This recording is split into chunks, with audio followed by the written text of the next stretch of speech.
Salam jumpa Bapak Ibu trader sekalian. Hari ini kita ada di tanggal 19 Mei 2020. Apa kabar hari ini? Kayaknya cukup menggembirakan ya. IHSG ditutup di plus 0,83%. Indeks belum berhasil naik ke atas 38,2 di Fibonacci saya. Untuk sementara saya juga masih belum mengambil posisi ya, saya masih tetap dalam kondisi wait and see sambil menunggu menjelang liburan panjang. Jadi saya kira saya tidak akan mengambil posisi. Mudah-mudahan besok kelihatan lebih cerah supaya kita bisa punya saham. Jadi yang mau beli saham besok itu nanti dibayarnya di hari kedua setelah libur lebaran. Jadi kalau kita punya hari pasar yang kedua, itu baru kita lakukan pembayaran. Ada namanya T+2 kan. Ini adalah video analisa kita yang terakhir sebelum kita memasuki fase libur lebaran ya. Selama musim libur lebaran mungkin kita nggak akan mengadakan atau nggak akan melakukan analisa saham. Mungkin kita akan isi sedikit dengan pembahasan hal-hal yang tips-tips untuk trading. Ya, mungkin kita akan isi dengan pembahasan-pembahasan itu sepanjang libur lebaran. Untuk IHSG sendiri kita lihat dengan posisi seperti ini, saya masih tetap optimis bahwa IHSG akan terus menguat. Paling nggak besok mudah-mudahan dia bisa ditutup di atas 38,2, di atas 4.605. Saya kira itu akan lebih menyenangkan karena kita liburan dengan posisi IHSG hijau, tapi biasanya pasar itu udah bersiap-siap ya, udah mengantisipasi segala kemungkinan terburuk yang bisa saja terjadi sepanjang liburan selama 1 minggu. Jadi ya mungkin aja pasarnya udah siap-siap, tidak banyak mengambil posisi. Saya kira trader-tradernya juga akan lebih banyak berada di luar pasar, pegang cash untuk mengantisipasi hal-hal yang mungkin memperburuk keadaan pasar kita setelah libur lebaran. Teman-teman bisa, yang terutama yang baru ya, teman-teman bisa mulai mempelajari kebiasaan-kebiasaan pasar menjelang libur panjang seperti apa.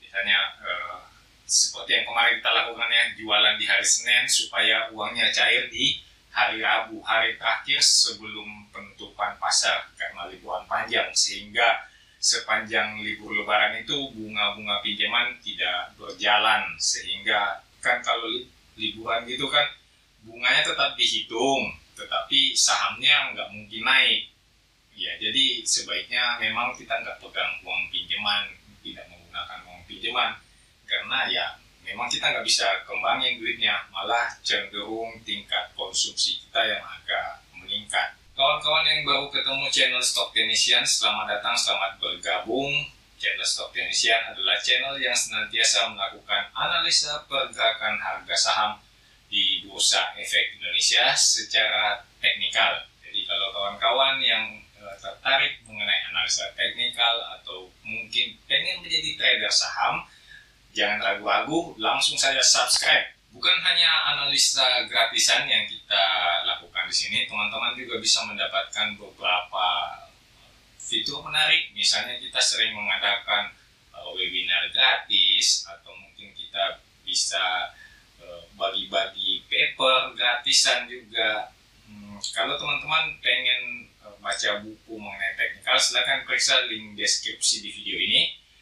Karena kita punya buku analisa teknikal yang mungkin teman-teman ingin baca, bisa langsung membelinya secara online. Mari kita lihat saham PTBA. PTBA hari ini kelihatannya merah ya, tapi merahnya merah bagus ini, tidak terlalu mencemaskan. Kemungkinan besar ini adalah bentuk antisipasi pasar terhadap liburan panjang yang akan segera kita hadapi bersama. Makanya pasarnya udah bersiap-siap, tapi kelihatannya juga nggak terlalu mengerikan ya. Secara umum kita masih lihat PTBA ini masih naik dari penutupan hari sebelumnya, dan kalaupun besok masih turun, saya percaya PTBA masih akan tetap berada di atas support kotak kuning di sekitar angka 18.30. Untuk teman-teman yang tertarik dengan saham PTBA, boleh diperhatikan karena support kotak kuning ini kelihatannya cukup kuat ya. Jadi kalau mendekati area kota kuning, mungkin bisa dipertimbangkan untuk membeli PTBA sesaat setelah liburan lebaran selesai. Atau mungkin ada yang penasaran pengen pegang PTBA sepanjang liburan. Nah, saya sarankan hati-hati deh, karena ada banyak sekali kemungkinan yang bisa terjadi sepanjang kita liburan.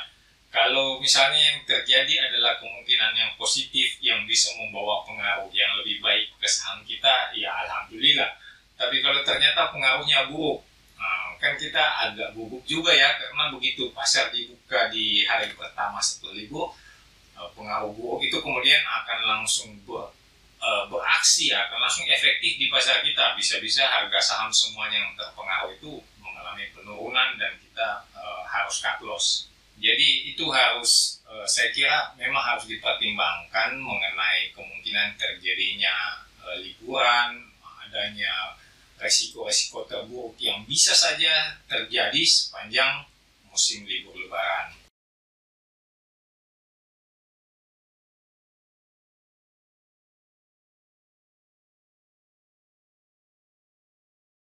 Berikutnya kita lihat KF.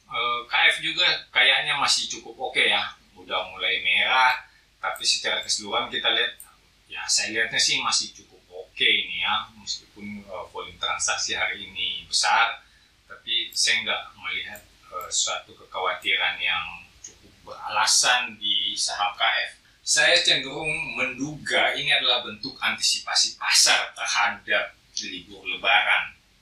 Ya kalau seperti ini sih emang sangat-sangat wajar ya, sangat-sangat wajar kalau kemudian pasar udah mengantisipasi.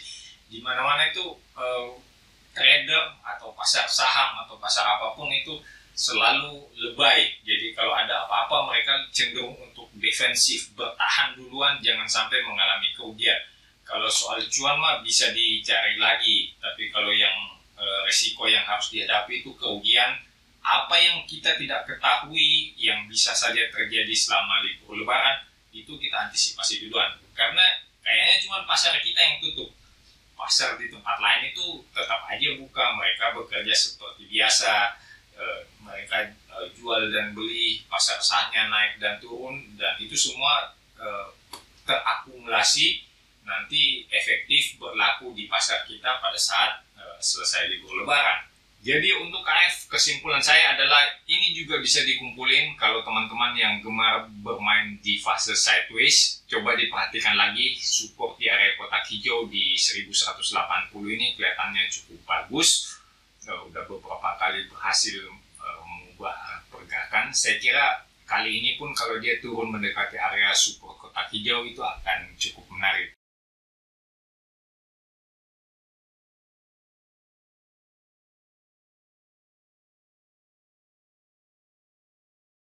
Next kita punya Adaro. Ini kayaknya saham-saham hari ini teman-teman lihat ya, kita udah 3 saham, candlenya warna merah tetapi tetap lebih tinggi, ada high yang lebih tinggi dari high sebelumnya. Artinya mungkin tadi pagi sempat dibuka naik, dibukanya menguat, kemudian mengalami tekanan menjelang penutupan sehingga ya candlenya berwarna merah. Tapi rata-rata yang kita lihat kayaknya open gap up ya, ini gap up juga ya. Saya pikir ini sama seperti tadi analisanya itu, ini bentuk antisipasi pasar aja. Saya kira teman-teman pun kalau mau pegang cash, ya sebaiknya udah pegang cash aja duluan, jangan terlalu banyak yang disimpan dalam bentuk saham. Karena apapun yang terjadi, kita nggak akan bisa mengeksekusinya karena pasarnya libur. Eksekusinya nanti setelah selesai libur lebaran. Ya, kalau bisa jualan besok dapat duitnya juga 1 hari 2 hari setelah libur lebaran ditutup. Jadi saya menganjurkan teman-teman lebih cermat deh, perhitungkan benar segala kemungkinan yang bisa saja terjadi.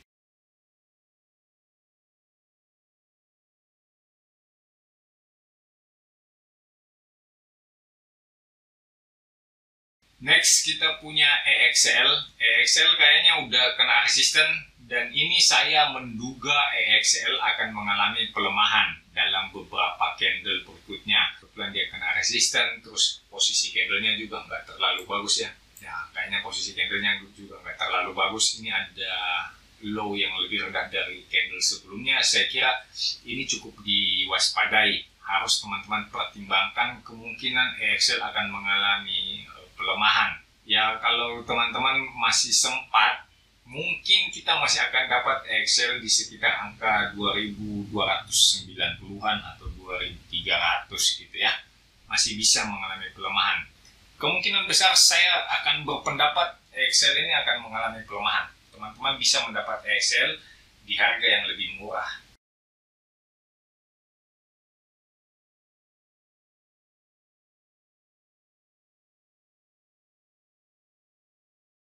Berikutnya kita lihat Pewon.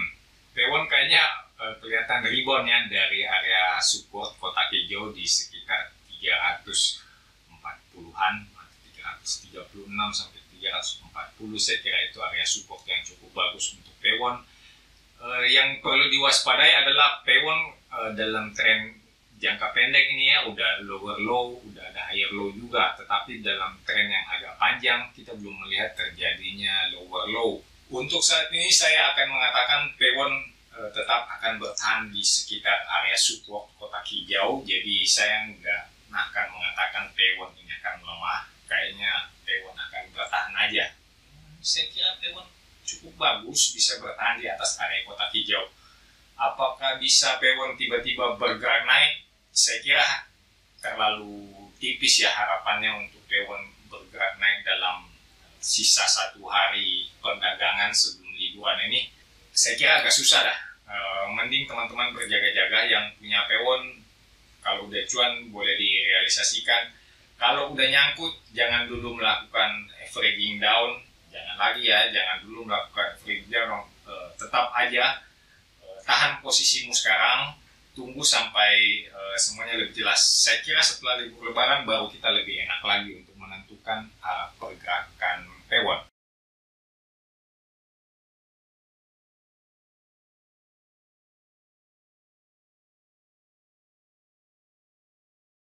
Next kita punya Cleo. Saya kira dengan melihat candle seperti ini saya akan mengatakan Cleo kemungkinan masih akan turun untuk melakukan support testing lagi di sekitar 440-an. Teman-teman yang masih mungkin udah nyangkut kali ya, ada yang masuk 2 hari sebelum ini kemudian udah merasakan agak galau karena Cleo-nya mulai nyangkut. Saya pikir masih dikit lah itu ya, masih belum terlalu besar nyangkutnya, tapi kemungkinan untuk turun sampai ke area support kotak hijau di 440-an itu terbuka. Jadi teman-teman harap memperhitungkan, kalau bisa sih porsinya dikecilin, jangan terlalu besar, karena support di 440 ini kelihatannya cukup jauh ya, masih ada sekitar 20 poin lagi, berarti hampir 5% untuk turun sampai ke support. Ya dihitung aja resikonya masih bisa dihadapi atau enggak.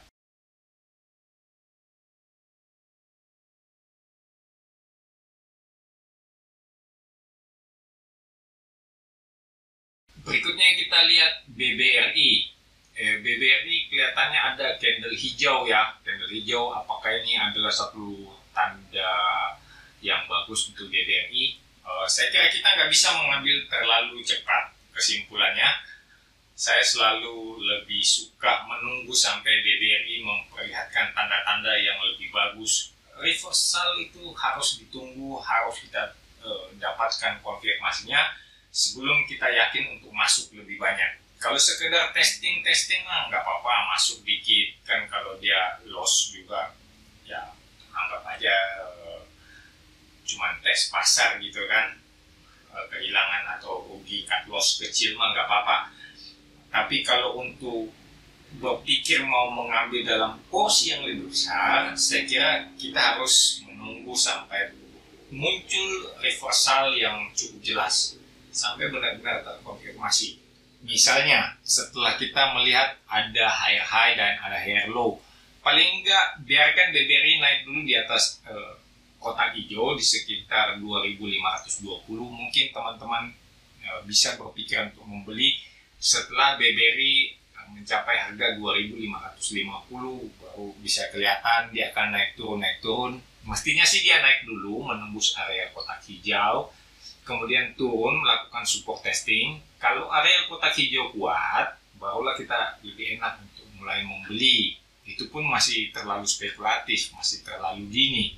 Tapi kalau teman-teman kemudian melihat ternyata area kotak hijau ini ditembus, kemudian terjadi penurunan lagi, menembus lagi area kotak hijau, satu sinyal yang berbahaya.